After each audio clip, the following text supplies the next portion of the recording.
आज हमारे पास एक व्हाट्सएप मैसेज आया है। इस मैसेज में बकायदा लड़कियों की तस्वीर भेजी गई है और कहा गया है कि आप इन लड़कियों को पसंद कीजिए, उसके बाद हम आपको बकायदा रेट कार्ड भेजेंगे। जब भी आप गोवा आएंगे हम इन लड़कियों को आपके कमरे तक भेज देंगे, बस आपको पैसे देने हैं और उसके बाद लड़कियां आपकी हो जाएंगी।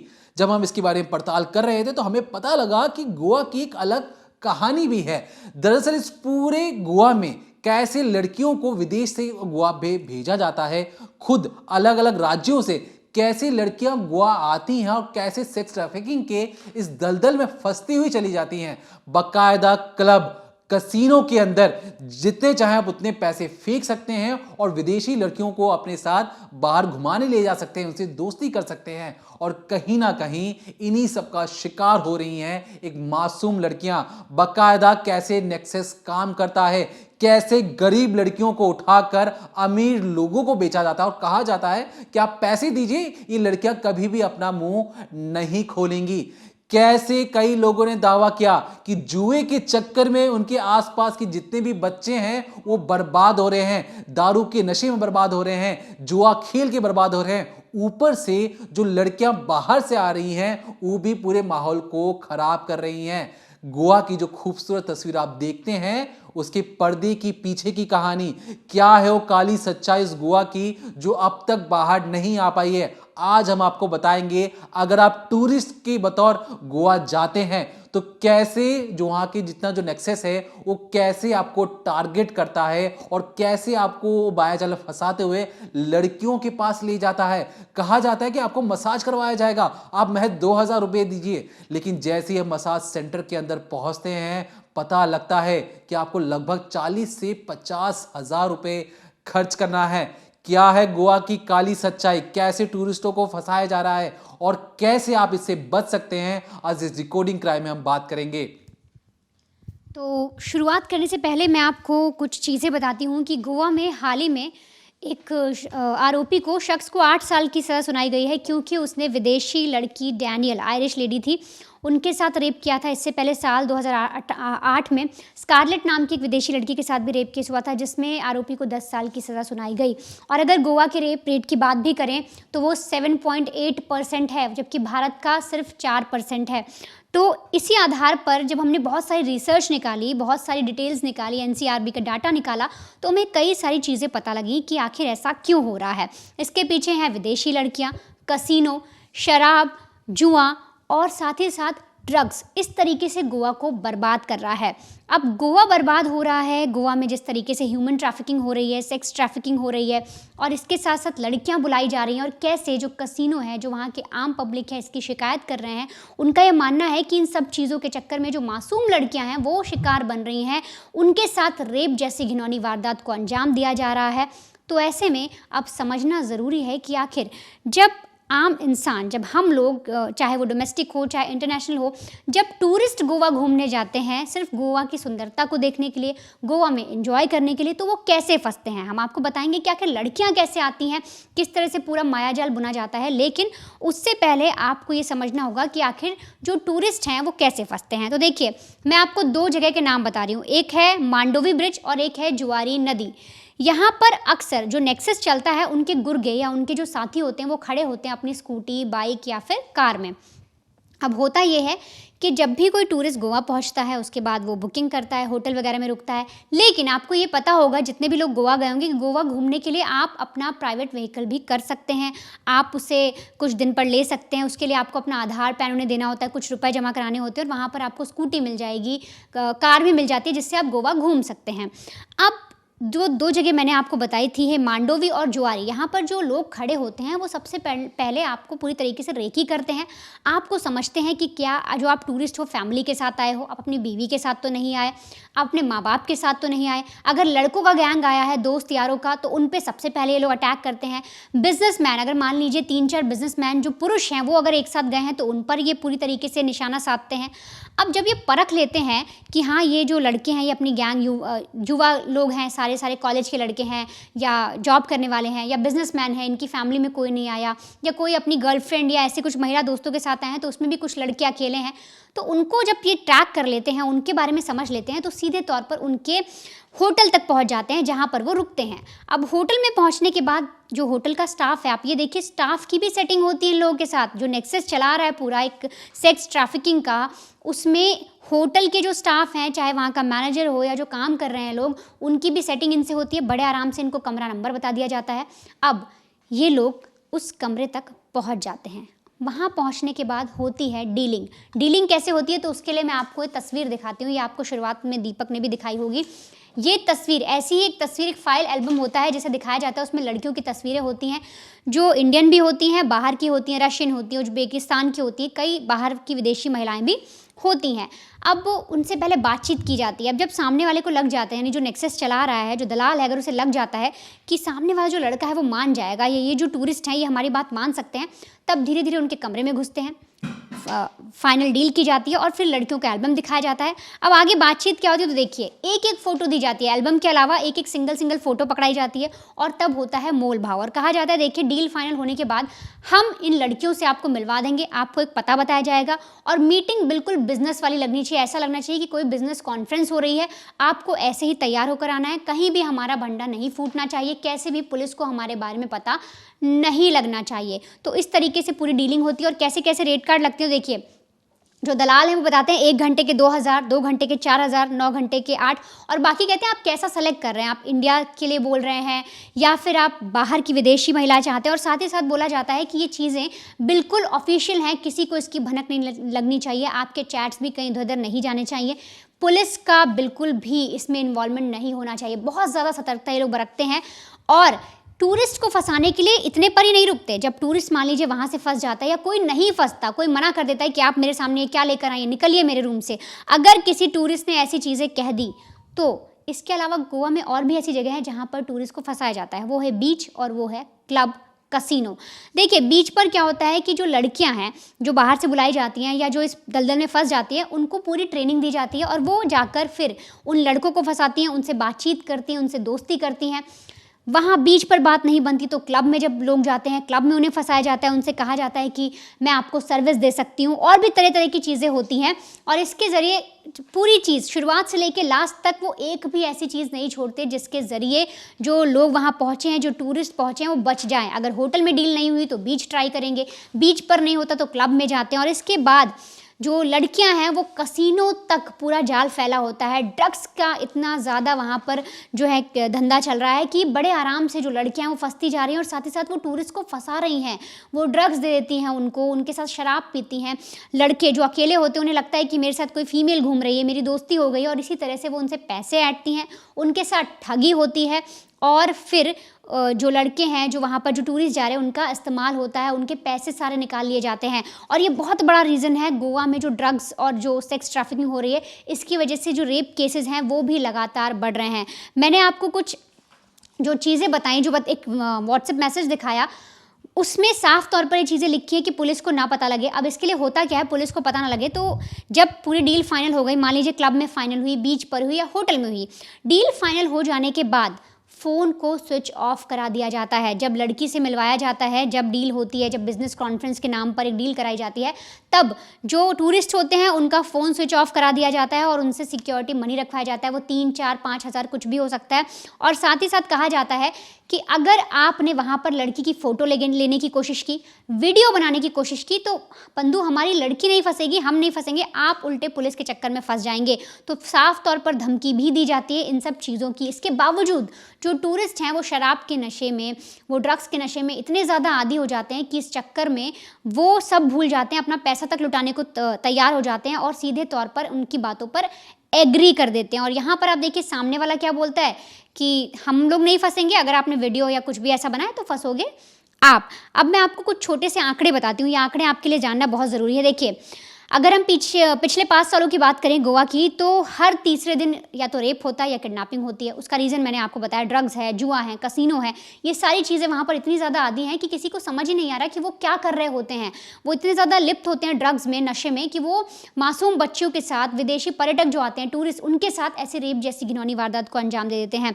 2018 से 22 तक 340 मामले आए थे रेप के, और इन सब के पीछे वही एक कारण है। अब बात करते हैं कसिनो की। आखिर कसिनो में जिस तरह से फंसाया जाता है, जो टूरिस्ट जाते हैं, जो मासूम टूरिस्ट होते हैं, जिन्हें इस चीज़ की भनक भी नहीं होती कि वो कसिनो में जा रहे हैं, वो जुआ खेलने जा रहे हैं, लेकिन वो इस लड़की के मायाजाल में भी फंस सकते हैं, अपने पैसे लुटा सकते हैं। देखिए, अगर मैं कसिनो की बात करूं तो भारत में जो कसिनो है वो बैन है, भारत में बंद है, लेकिन गोवा और सिक्किम एक ऐसी जगह है जहां पर जो कसिनो है वो चलता है, लेकिन यहां पर भी लोकल्स के लिए कसिनो बंद है। 1999 में गोवा में पहला कसिनो खोला गया था, और अब तक अगर गोवा की आबादी की बात करूं तो करीब 15,75,000 आबादी है। वहां पर 15 कसिनो चल रहे हैं, 5 स्टार होटल के अंदर कसिनो चल रहे हैं, छोटे छोटे जगह पर, नुक्कड़ पर भी अब छोटे छोटे लोग अपना कसिनो बनाकर खोले हुए, जिसमें भले कम पैसे के जुए खेले, लेकिन इतने ज़्यादा कसिनो वहाँ पर बने हुए हैं। और कसिनो को ऐसा बनाया जाता है कि उसके अंदर घड़ी भी नहीं रखते, कि अगर एक बार कोई शख्स अंदर गया, उसको टाइम पता नहीं लगेगा, वो उसमें खेलता जाएगा। वहाँ पर आपको शराब भी मिलेगी, आपको ड्रग्स भी मिलेगा ईजिली, और इसके चलते आप उस पूरे दलदल में फंसते चले जाओगे। तो इस तरीके से जो टूरिस्ट हैं उनको फंसाया जा रहा है, अलग अलग हथकंडे आजमा के अलग अलग जगह पर, और उनको पहले ही ताड़ लिया जाता है, पहले ही उनकी रेकी कर ली जाती है कि किस तरीके से कौन सा ऐसा शख्स है जो हमारे चंगुल में फंस सकता है और हमें पैसे दे सकता है। ये हो गई टूरिस्ट की बात। अब आपके लिए ये समझना ज़रूरी है कि आखिर जो लड़कियां हैं वो इस चक्कर में कैसे फंस रही हैं। उन लड़कियों को पता है कि आगे चल के उनसे क्या काम करवाया जाएगा, लेकिन फिर भी वो इस दलदल में फंस रही हैं। चाहे वो डोमेस्टिक यानी कि इंडियन लड़कियां हों, उनके साथ भी ऐसा हो रहा है। उत्तर भारत से, महाराष्ट्र से, यूपी से बुलाई जा रही हैं, बाहर से बुलाई जा रही है। तो लड़कियां आखिर इसमें कैसे फंसती जा रही हैं? टूरिस्ट तो फंस रहे हैं, लेकिन उन टूरिस्ट को फंसाने के लिए जो लड़कियां आ रही हैं उनका रूट क्या है, वो किस रास्ते के जरिए आ रही हैं कि किसी को पता भी नहीं चलता कि हर साल बड़े पैमाने पर विदेशी लड़कियां भारत में एंट्री ले लेती हैं और फिर बड़े आराम से गोवा पहुँच जाती हैं, और बहुत बड़ा जो ट्रैफिकिंग का खेल है वो बड़ी आसानी से चलाया जा रहा है। देखिए, हम आपको आगे कुछ भी बताएं उससे पहले हम आपको गोवा के कुछ लोकल्स हैं, उनका एक स्टिंग ऑपरेशन हमारे रिपोर्टर साहब ने किया है। आप पहले उस स्टिंग ऑपरेशन को सुनिए, जो हमारे रिपोर्टर एक बार वाले से पूछते हैं। एक वहाँ के जो पूर्व सरपंच हैं वो बताते हैं कि कैसे लड़कियों को गोवा के अंदर बुलाया जाता है, कैसे नेक्सस काम करता है, और ड्रग्स की सप्लाई किस तरीके से गोवा में बदस्तूर पुलिस की चकाचौंध रहती है, पुलिस चारों तरफ रहती है, फिर भी कैसे ड्रग्स इतनी आसानी से पहुंच जाता है, कैसे लड़कियां आ जाती हैं, हर एक चीज ऑन कैमरा बताई गई है। किस तरह की? ये सब पूरा होटल लोग ड्रग बेचता है उधर, पूरा बच्चा लोग को खराब किया है। पुलिस तो बोलेगा हफ्ता उन लोग को चालू है, कौन बोलेगा? तो पंचायत के आप इंचार्ज से, तो आपके पास भी वो कभी ऑफर नहीं किया उसने? नहीं, मुझे किया था। हाँ। मैं बोला हमको कभी नहीं, मैं बात नहीं करते उससे।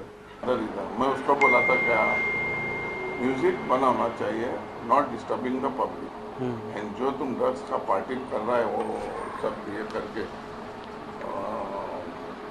बीच बंद करके वो नहीं चाहिए, इसलिए we are fighting from that day till today. तो उसने क्या बोला? क्या करता है वो करता है, नहीं करता है, बाद में इसको लाते हो पुलिस को सेट करता है। मैं अकेला भी गया था बंद करने के लिए। तो आप एक ही बार आपने अटेम्प्ट किया था? एक नहीं 10 बार किया था पहले बंद करने के लिए। थ्रू पंचायत कंप्लेंट भी बहुत भेजा है। अच्छा। There is a big lobby now. ये कस्टमर इधर ब्रेकफास्ट में बैठा था, मैं आपको सिंसियरली बोल रहा हूँ, उसके पास भी कुछ था, वो रोल कर रहा था। मैंने बोला सर ये क्या है?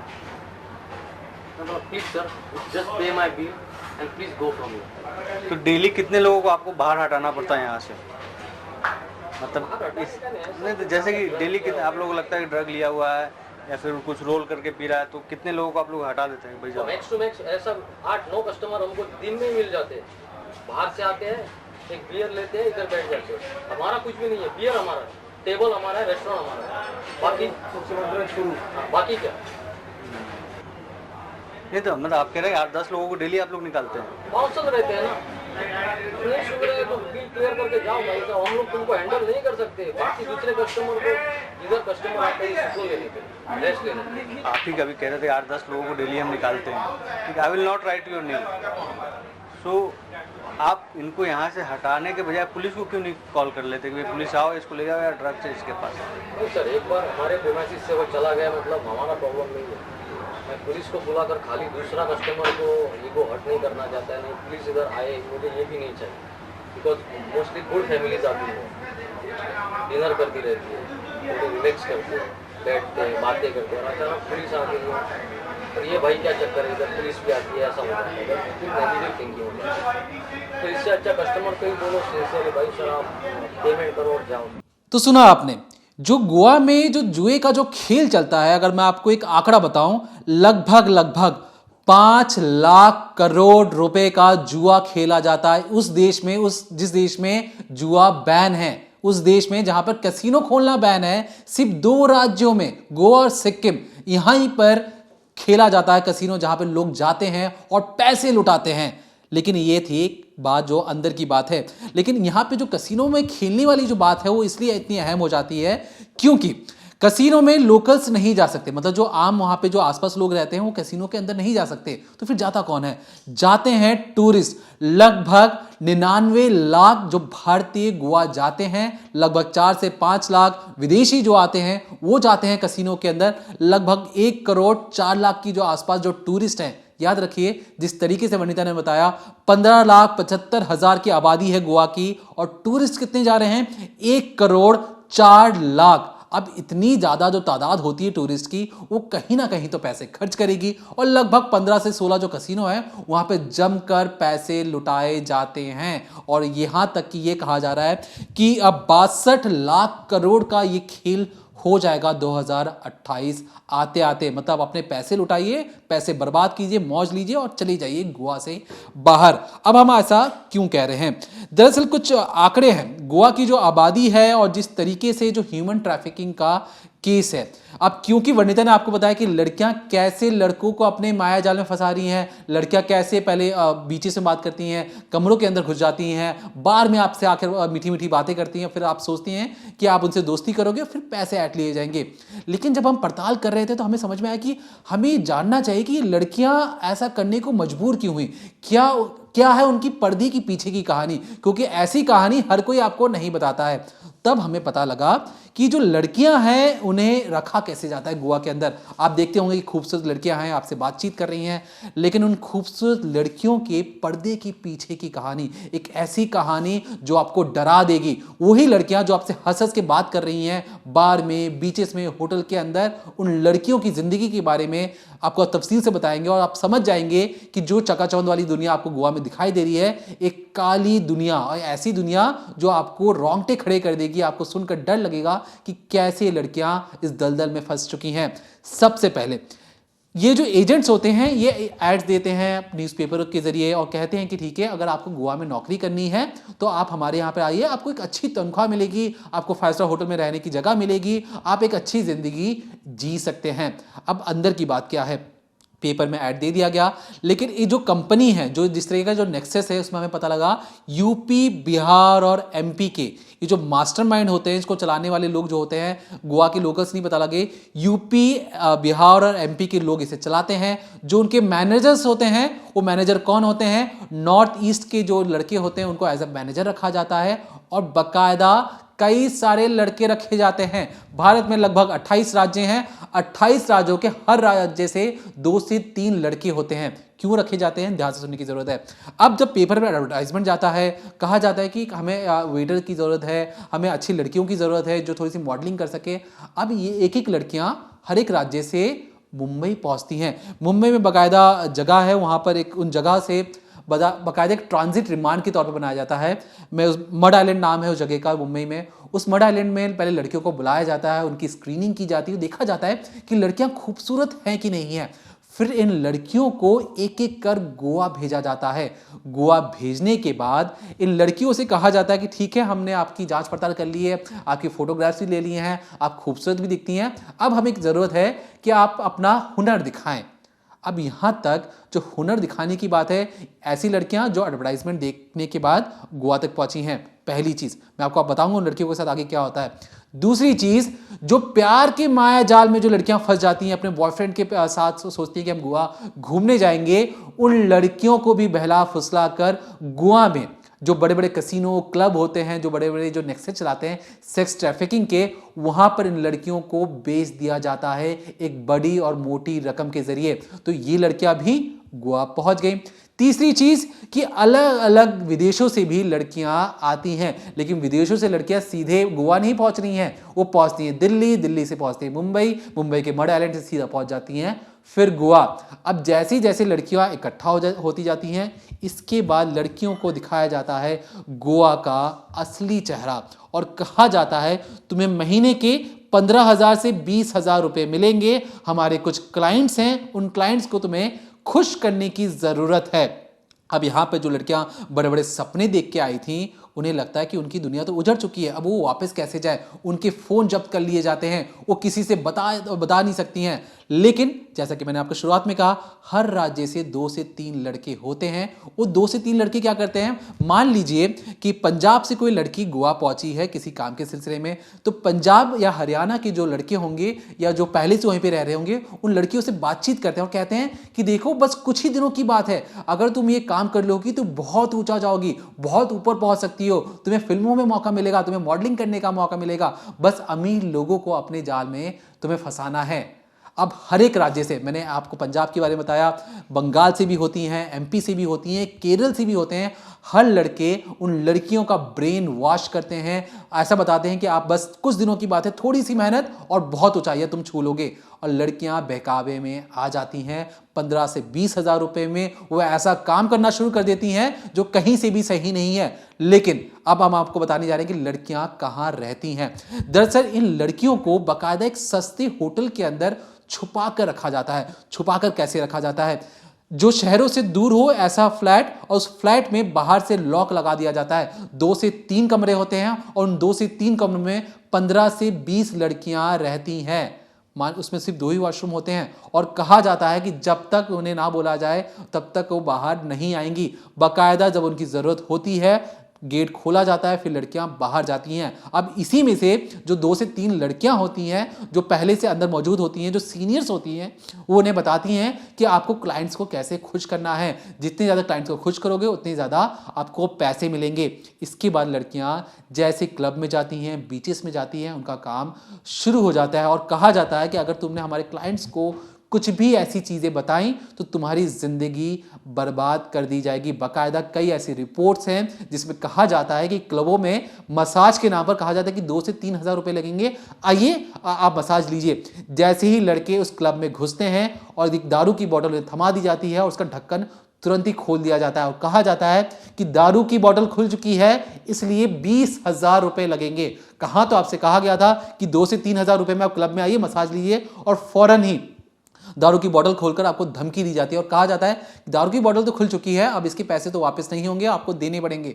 लेकिन अगर इस 20,000 रुपये के साथ, दारू की बोतल के साथ, अगर हम आपको कोई लड़की आपके साथ अगर टाइम स्पेंड करे तो क्या आपको अच्छा लगेगा, ऐसी चीज़ें बताई जाती हैं। अगर जो वहाँ पे जो टूरिस्ट आया वो मना कर दे कि मुझे ना किसी लड़की से मतलब है, ना मुझे किसी दारू से मतलब है, आप मुझसे 2,000 रुपये लीजिए और मेरी जान बख्शिए, तब जो बाउंसर होते हैं उन्हें धमकाते हैं, डराते हैं और कहते हैं कि नहीं, आपको पैसे देने ही पड़ेंगे।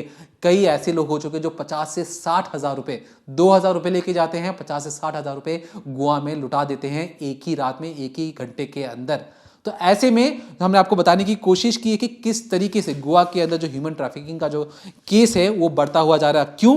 क्योंकि जब 15 लाख की जो आबादी है जो गोवा की, उसमें जो 2020 का जो मैं आंकड़ा आपको बता रहा हूँ एनसीआरबी का, उसमें कहा गया कि देखिए 2021 में 15 केसेस आए, 2020 में 17 केसेस आए और 2019 में 38 केस आए।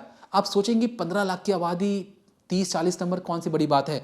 तो आपको ये जानकर हैरानी होगी कि हमारे देश में जो सबसे ज़्यादा जो ह्यूमन ट्रैफिकिंग का जो मामला है वो गोवा से ही सामने आता है। अब ऐसे में सरकार को चाहिए कि जो जुए का जो खेल चल रहा है, जिस तरीके से कसीनों में एक बदस्तूरी काली दुनिया बताई जाती है, टूरिस्ट को लूटा जा रहा है, लड़कियों की ज़िंदगी बदहाल कर दी गई है, करोड़ों लोग जो आ रहे हैं उन्हें लड़कियों की फ़ोटो और तस्वीरें दिखाकर ठगने की कोशिश हो रही है और उन लड़कियों के साथ भी गलत हो रहा है। ऐसे नहीं कि उन लड़कियों को पैसे देकर माला माल किया जा रहा है, अमीर किया जा रहा है, लेकिन उन लड़कियों के साथ भी गलत हो रहा है। उन्हें धमकाया जाता है कि अगर तुमने हमारे लिए काम नहीं किया तो तुम्हारी जिंदगी बर्बाद कर दी जाएगी, तुम्हारे घर वालों को बता दिया जाएगा कि तुम किस तरीके से गलत काम गोवा में आकर करती हो। डरते सहमते हुए ये मासूम लड़कियां वो हर एक चीज़ करती हैं कठपुतली की तरह जो उनके मालिक उनसे करवाना चाहते हैं। और इसीलिए इस दलदल में जो मासूम लड़कियां चाहे वो विदेशों से आती हों, चाहे जिसे आप रशियन कहते हैं, उज्बेकिस्तान से आती हैं, तमाम अलग अलग देशों से आती हैं, राज्यों से आती हैं और गोवा जैसे दलदल में आकर वो फंस जाती हैं। अब ऐसे में सरकार को चाहिए कि इस पर ठोस एक्शन लेने की जरूरत है, क्योंकि जो गोवा की जो छवि है वो ऐसी ना बन जाए कि जुआरी का ठिकाना हो, वहां पे लड़कियों का ठिकाना हो, वहां पे रेप ज्यादा होते हो, क्योंकि एक खूबसूरती उस राज्य की सिर्फ और सिर्फ लॉ एंड ऑर्डर ही बदल सकती है। ऐसे में पुलिस और वहां के प्रशासन को चाहिए कि वो सख्त से सख्त ऐसे लोगों के खिलाफ एक्शन ले और उन पर सख्त से सख्त कार्रवाई करे।